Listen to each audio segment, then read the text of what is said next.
Thanks, Cameron and ISNTD for giving us this opportunity to present a talk on our recently published article, which was looking at genomic-informed pathogen surveillance in Africa, in particular focusing on opportunities and challenges. Infectious diseases pose a significant threat in Africa, accounting for up to 227 million years of healthy life lost every year, and this translating to about 800 billion US dollars in loss in productivity every year. And apart from the endemic infectious diseases, the continent also faces the threat of emerging and re-emerging infections, which appear to be occurring after every 10 years, with chikungunya, for example, being first detected in Tanzania in the 50s, Marburg hemorrhagic fever in the 60s, Ebola virus in the 70s, HIV/AIDS in the 80s, and more recently, the COVID-19 in the 2020s. We have seen this slide before, but here we just want to show what was happening in the continent between January to August 2020. And overall, it's estimated that about 140 outbreaks of diseases occur in the continent every year.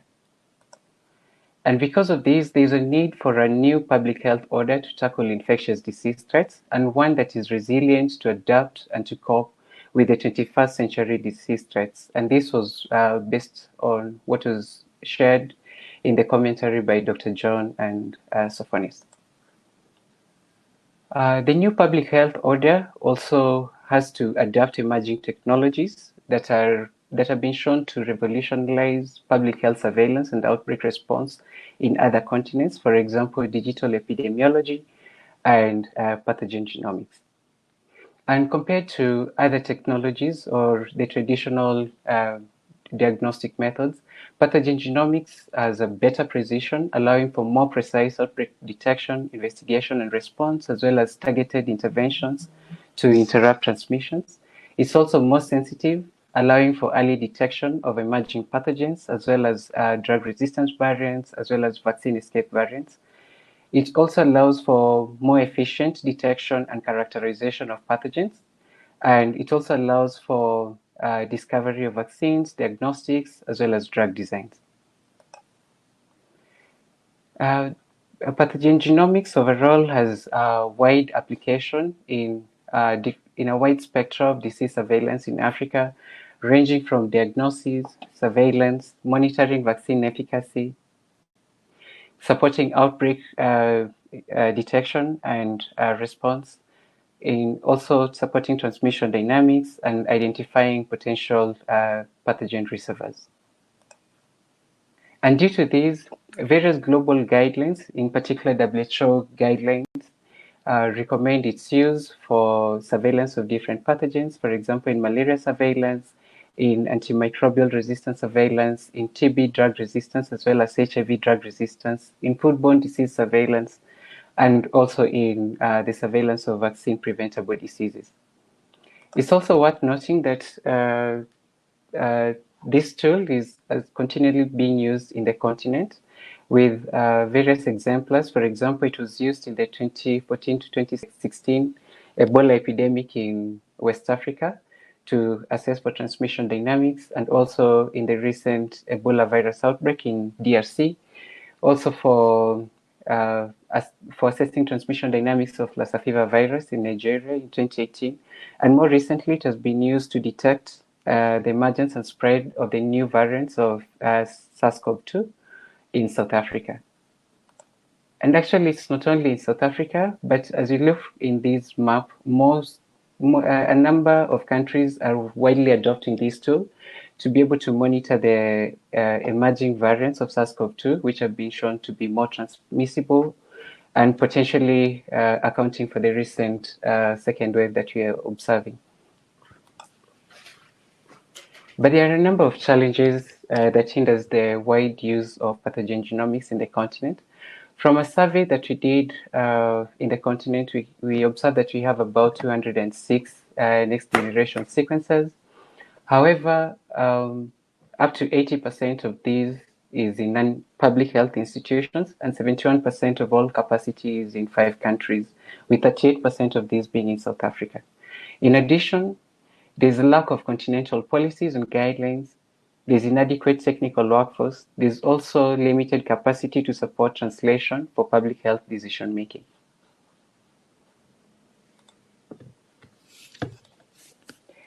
Some of the solutions for which we proposed include creating enabling mechanisms, for example, developing policies and standards to guide good practices in the generation, sharing and use of genomic data, also advocating for price reductions for next generation sequences and reagents, also supporting method standardization. A second is in capacity building, that is creating systems that can be able to support the training of skilled workforce. And these include wet lab scientists, service bioinformaticians, as well as public health practitioners. Third is a community of practice who can be able to provide scientific, technical, and public health guidance, as well as the sharing of best practices. As well, fourth is on capacity building on infrastructure and network. And lastly is creating a system for leadership and coordination of all these activities in the continent. Sorry, the slide doesn't appear well, but what we are proposing for capacity building in particular is we propose that there's need to build capacity for multi-pathogen sequencing core facilities rather than the silos, building silo capacity in the different disease control programs. We also propose the build-up of a Pan-African network of pathogen genomic laboratories, and we propose to do this using the pyramidal structure that is widely commonly used in the different WHO disease control program networks. And at the base, we have the national disease control, and we have the national pathogen genomic laboratories, whose main function is to support the country's pathogen genomic activities. And then we have the regional pathogen genomic laboratories, which not only serve their countries, but also support countries in the region that do not have this capacity. And at the apex, we have specialized genomic centers, which serve to support on capacity building and training of the regional and national pathogen genomic laboratories, as well as supporting on quality assurance and research and innovation. We also propose that as we build this network and this capacity, there's need to also build up a quality assurance system, as well as data architecture systems to support the data archive, as well as analysis and subsequent use of the generated data. We also propose that as we build this capacity, there's need to ensure sustainability, and some of the aspects for which we propose to do this is incorporating genomic-based surveillance into national strategic plans for various pathogens as a means to advocate for resources. Also creating sustainability plans jointly with all disease control programs in the country, as well as and their donor partners. Third, integrating training into local curriculums for biomedical scientists and public health specialists. Fourth, institutionalizing pathogen genomics as part of routine surveillance strategy, as well as outbreak response. And lastly, advocating for price reductions for the NGS equipment and reagents, as well as better technical support from the manufacturers of these equipment. And Africa CDC has been working on this. In 2019, it created the Institute of Pathogen Genomics, whose vision is to integrate pathogen genomics and bioinformatics into public health surveillance, outbreak investigations, and improve disease control and prevention in the continent. And it has 5 cross-cutting strategic priorities, which goes in hand with the solutions that we have proposed, that is building enabling mechanisms, policies, and guidelines in the continent to support these, the creation of the network, which can be shared across different countries, capacity building in terms of workforce development, building data systems, as well as supporting the implementation of public health priority use cases. And overall, the Institute aims to achieve, to support countries to be able to rapid and timely respond to infectious disease threats in the continent. And more recently, last year in October, jointly with partners, Africa CDC launched the Africa Pathogen Genomics Initiative with the purpose of strengthening laboratory networks and surveillance systems. And again, this initiative has 5 key components, which is in line with what we have discussed, but just to focus on number 1, which is to strengthen the Africa CDC Institute of Pathogen Genomics to carry its mandate in leadership, coordination, and resource mobilization, creating continental policies and guidelines, and also creating the community of practice and technical working groups around these.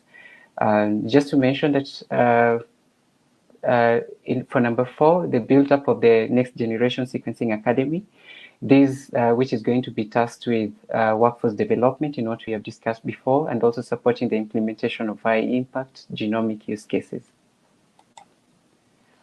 This work is already ongoing, and currently we are supporting more than 20 national public health institutes, capacitating them with next-generation sequencers and data systems. And overall, we are trying to create a continental network of pathogen genomics institutes and as well as bioinformatics. And we are doing this along the lines of the Africa CDC Regional Integrated Surveillance Laboratory Network. And so we have about 5 RESOLNet structures, one in North Africa, Eastern Africa, Western Africa, Central Africa, and Southern Africa, where we intend that we're going to have at least regional pathogen genomic laboratories in these different regions, as well as various national public health, national pathogen genomic laboratories. Overall, the initiative aims to strengthen the prevention, preparedness, and response to emerging and re-emerging diseases. Second, to improve disease surveillance to guide the control and elimination of neglected tropical diseases and endemic diseases. Third, to prevent and combat antimicrobial resistance. And lastly, to catalyze research and innovations. Thank you.